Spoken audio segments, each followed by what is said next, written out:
ਤੁਹਾਨੂੰ ਲੱਗਦਾ ਵੀ ਸ਼ਾਇਦ ਇਹ ਸਭ ਤੋਂ ਬਿਹਤਰ ਪਲ ਹੋਣਗੇ ਸਾਡੇ ਵਾਸਤੇ। ਪਰ ਕਈ ਵਾਰ ਇਹ ਹੁੰਦਾ ਵੀ ਆਪਣਾ ਨਿਰਾਸ਼ ਹੁੰਦੇ ਆ। ਜੇ ਕਰ ਕਿਸੇ ਕਾਰਨ ਤੁਸੀਂ ਨਿਰਾਸ਼ ਹੋਏ ਤਾਂ ਤੁਹਾਡੇ ਤੋਂ ਅਗਾਊਂ ਮਾਫੀ ਮੰਗਦਾ। ਤੇ ਆਪਣੀ ਕਵਿਤਾ ਪਤਾ, ਛੋਟੀ ਜਿਹੀ ਕਵਿਤਾ। ਮੇਰੇ ਕੋਲ ਪਤਾ ਹੈ ਜ਼ਹਿਨ ਚ ਉਕਰਿਆ, ਮੇਰੇ ਕੋਲ ਪਤਾ ਹੈ ਜ਼ਹਿਨ ਚ ਉਕਰਿਆ, ਮੈਂ ਕਰਦਾ ਲੱਖ ਕੋਸ਼ਿਸ਼ ਗਵਾਚਣ ਦੀ, ਕਮ ਵਕਤ ਪਤਾ ਗੁੰਮਾ ਨਹੀਂ ਦਿੰਦਾ। ਵਾਹ, ਬਹੁਤ ਵਧੀਆ ਕਵਿਤਾ ਜੀ। ਤੇਰੇ ਮਿਲਣ ਤੋਂ ਪਹਿਲਾਂ,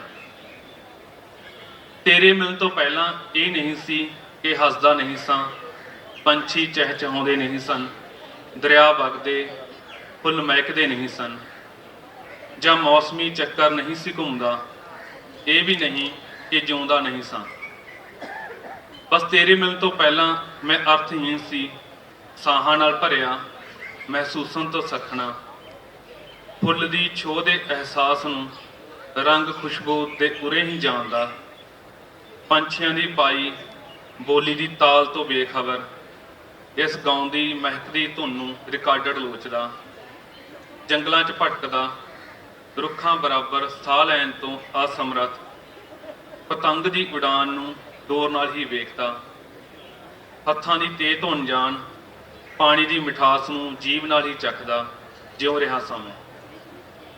ਤੇਰੇ ਮਿਲਣ ਤੋਂ ਪਹਿਲਾਂ ਮੈਂ ਜ਼ਿੰਦਗੀ ਦੇ ਉਰਾਂ ਹੀ ਸਾਂ, ਤੇਰੇ ਮਿਲਣ ਤੋਂ ਪਹਿਲਾਂ ਮੈਂ ਜ਼ਿੰਦਗੀ ਦੇ ਉਰਾਂ ਹੀ ਸਾਂ, ਤੇਰਾ ਮਿਲਣਾ ਕੋਈ ਦੈਵੀ ਕਰਤੱਵ ਸੀ ਜਾਂ ਕ੍ਰਿਸ਼ਮਾ ਕੋਈ, ਤੇਰਾ ਮਿਲਣਾ ਕੋਈ ਦੈਵੀ ਕਰਤੱਵ ਸੀ ਜਾਂ ਕ੍ਰਿਸ਼ਮਾ ਕੋਈ, ਜਿਹਨੇ ਹੁਨਰ ਦਿੱਤਾ ਬੰਦੇ ਦੀ ਵਾਹੀ ਲਕੀਰ ਤੋਂ ਪਾਰ ਝਾਕਣ ਦਾ, ਚੁੱਪ ਚ ਮੁਸਕਰਾਉਣ ਦਾ, ਜ਼ਿੰਦਗੀ ਨੂੰ ਬਾਹਾਂ 'ਚ ਭਰ ਘੁੱਟ ਕੇ ਜੱਫੀ ਪਾਉਣ ਦਾ। ਉਂਝ ਤੇਰੇ ਮਿਲਣ ਤੋਂ ਪਹਿਲਾਂ ਵੀ ਜਿਉਂਦਾ ਸਾਂ ਮੈਂ, ਉਂਝ ਤੇਰੇ ਮਿਲਣ ਤੋਂ ਪਹਿਲਾਂ ਵੀ ਜਿਉਂਦਾ ਸਾਂ ਮੈਂ, ਮਨ ਚਾਹੇ ਰੰਗਾਂ ਦੀ ਗੱਲ ਕਰਦਾ, ਸਾਹ ਲੈਂਦਾ, ਦੂਰ ਖੜਾ ਸਭ ਕੁਝ ਵੇਖਦਾ। ਸ਼ੁਕਰੀਆ। ਬਹੁਤ ਵਧੀਆ। ਸੋ ਰਣਧੀਰ ਦੀ ਕਵਿਤਾ ਦੇ ਵਿਸ਼ਿਆਂ ਬਾਰੇ ਆਪਾਂ ਦੁਬਾਰਾ ਇਹਦੇ ਵੱਲ ਆਵਾਂਗੇ। ਉਸ ਤੋਂ ਪਹਿਲਾਂ ਆਪਾਂ ਵਾਹਿਦ ਤੋਂ ਕੋਈ ਗਜ਼ਲ ਸੁਣਦੇ ਹਾਂ। ਬਹੁਤ ਬਹੁਤ ਸ਼ੁਕਰੀਆ ਜੀ। तो गज़ल मैं ਤੁਹਾਡੇ ਸਾਹਮਣੇ ਕਰ ਰਿਹਾ। गज़ल ਦਾ ਮਤਲਬ ਹੈ ਕਿ ਮਿਟਾਉਣਾ ਖੁਦ ਨੂੰ, ਆਪਣੇ ਆਪ ਦਾ ਵਿਸਥਾਰ ਵੀ ਕਰਨਾ, ਮਿਟਾਉਣਾ ਖੁਦ ਨੂੰ ਆਪਣੇ ਆਪ ਦਾ ਵਿਸਥਾਰ ਵੀ ਕਰਨਾ, ਕਿ ਰਹਿਣਾ ਦਾਇਰਿਆਂ ਵਿੱਚ ਵੀ ਤੇ ਉਸ ਨੂੰ ਪਿਆਰ ਵੀ ਕਰਨਾ। ਮਿਟਾਉਣਾ ਖੁਦ ਨੂੰ ਆਪਣੇ ਆਪ ਦਾ ਵਿਸਥਾਰ ਵੀ ਕਰਨਾ, ਕਿ ਰਹਿਣਾ ਦਾਇਰਿਆਂ ਵਿੱਚ ਵੀ ਤੇ ਉਸ ਨੂੰ ਪਿਆਰ ਵੀ ਕਰਨਾ, ਜਿਹਦੇ ਪੱਤਣ ਰਵਾਇਤੀ ਨੇ ਤੇ ਪਾਣੀ ਇਸ਼ਕ ਵਿੱਚ ਭਿੱਜੇ, ਜਿਹਦੇ ਪੱਤਣ ਰਵਾਇਤੀ ਨੇ ਤੇ ਪਾਣੀ ਇਸ਼ਕ ਵਿੱਚ ਭਿੱਜੇ, ਉਹਦੇ ਵਿੱਚ ਡੁੱਬਣਾ ਵੀ ਹੈ ਤੇ ਉਸ ਨੂੰ ਪਾਰ ਵੀ ਕਰਨਾ। ਕਿ ਰਹੇ ਜੇ ਹਾਂ ਚ ਹੀ। ਤੇ 8ਵੀਂ 9ਵੀਂ ਕਲਾਸ ਚ ਆਵਾਂਗਾ ਤੇ ਉਹਦੇ ਕੋਲ ਪਾਤਰ ਦੀਆਂ, ਪਾਸ਼ ਦੀਆਂ, ਸ਼ਿਵ ਕੁਮਾਰ ਦੀਆਂ ਕਿਤਾਬਾਂ ਹੁੰਦੀਆਂ ਸੀ। ਉਦੋਂ ਪੜ੍ਹਦੇ ਨਹੀਂ ਹੁੰਦੇ ਸੀ, ਬਸ ਉਦੋਂ ਗੱਲਾਂ ਸੁਣਨ ਜਾਂਦੇ ਸੀ, ਉਹ ਚੰਗੀਆਂ ਲੱਗਦੀਆਂ। ਤੇ ਜਦੋਂ 9ਵੀਂ ਕਲਾਸ 'ਚ ਤਾਂ ਬਲਕਾਰ ਔਲਖ ਪੰਜਾਬੀ ਦਾ ਚੰਗਾ ਗਜ਼ਲ ਗੋਆ, ਉਹ ਸਾਡੇ ਸਕੂਲ 'ਚ ਟੀਚਰ ਵਜੋਂ ਆਇਆ ਤੇ ਉਹਨੇ ਸਾਨੂੰ ਲਿਟਰੇਚਰ ਨਾਲ ਜੋੜਿਆ। ਤੇ ਉਸ ਤੋਂ ਬਾਅਦ ਲਗਾਤਾਰ ਜਿਹੜਾ ਸਾਹਿਤ ਨਾਲ ਜੁੜੇ ਹੋਏ ਆ। ਤੇ 9ਵੀਂ 10ਵੀਂ ਕਲਾਸ ਦੇ ਵਿੱਚ ਹੀ ਕਿਉਂਕਿ ਬਲਕਾਰ ਨੇ ਪਾਸ਼ ਪੜ੍ਹਾਇਆ ਤੇ ਇਹ ਵੀ ਇੱਕ ਸੰਕਟ ਹੁੰਦਾ ਸਾਡੇ ਤੇ, ਜਦੋਂ ਅਸੀਂ ਕਿਸੇ ਲੇਖਕ ਦਾ ਪ੍ਰਭਾਵ ਬੋਲਦੇ ਹਾਂ ਤਾਂ ਹੂ ਉਹਦੇ ਵਰਗੀਆਂ ਕਵਿਤਾਵਾਂ ਲਿਖਦੇ ਹਾਂ। ਬਿਲਕੁਲ।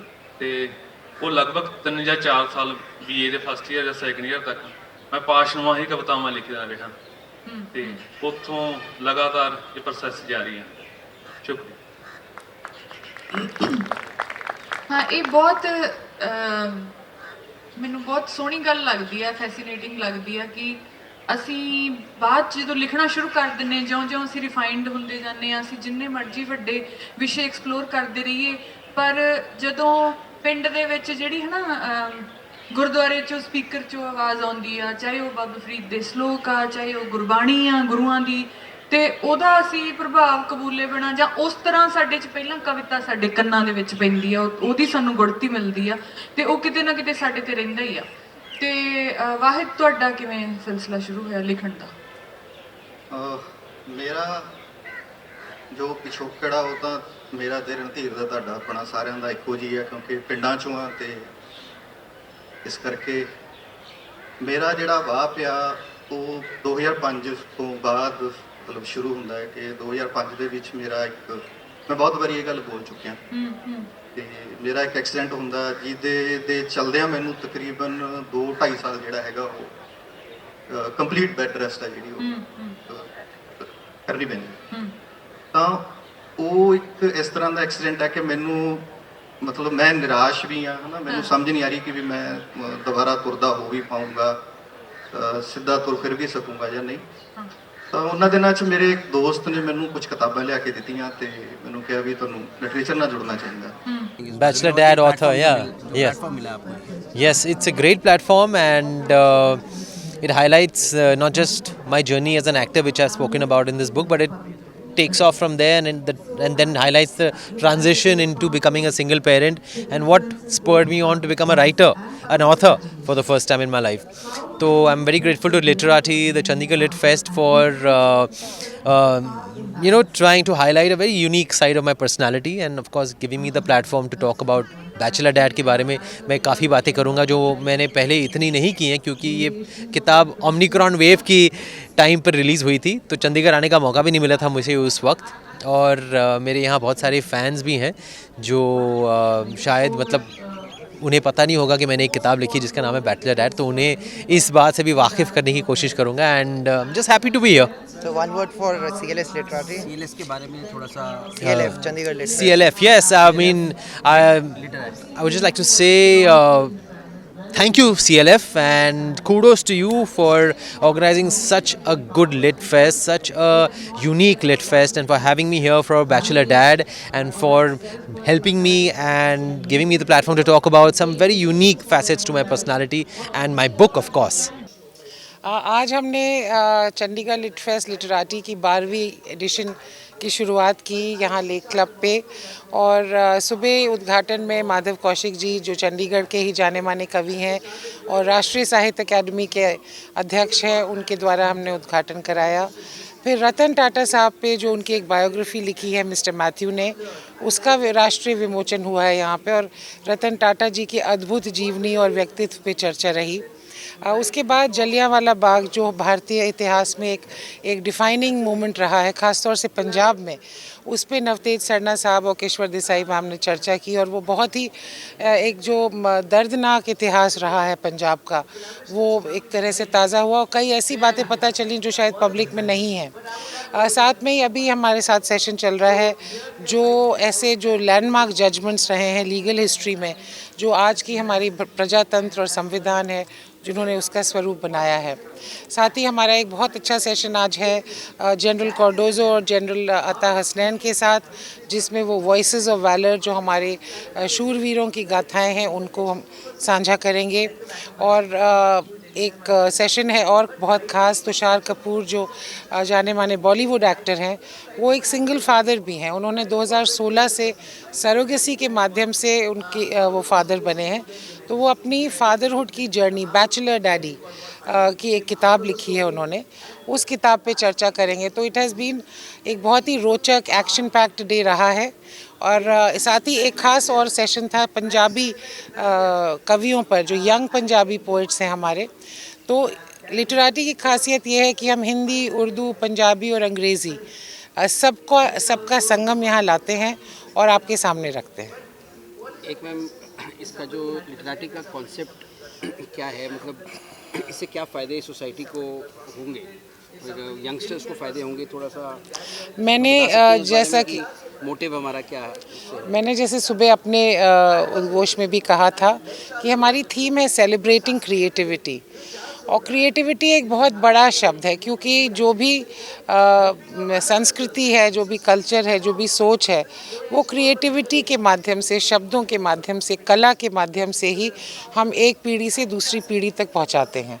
और ख़ास तौर से हमारा युवा वर्ग यहाँ पे जहाँ हमारे इतिहास के बारे में सुन रहा है, वहीं आधुनिक कवि किस तरह लिख रहे हैं उनके बारे में भी सुन रहा है। तो ये एक बहुत बड़ा कैनवस है, और इस कैनवस के माध्यम से हमारी कोशिश ये है है, ख़ास तौर से सोशल मीडिया के ज़माने में, जब सोशल मीडिया लगता है जैसे लोगों को बांट रहा है, कि हम लोगों को जोड़ें, हम एक दूसरे से बात करें, हम संवाद करें और संवाद के माध्यम से हम एक दूसरे को समझें, जानें और एक बेहतर समाज बनाएं।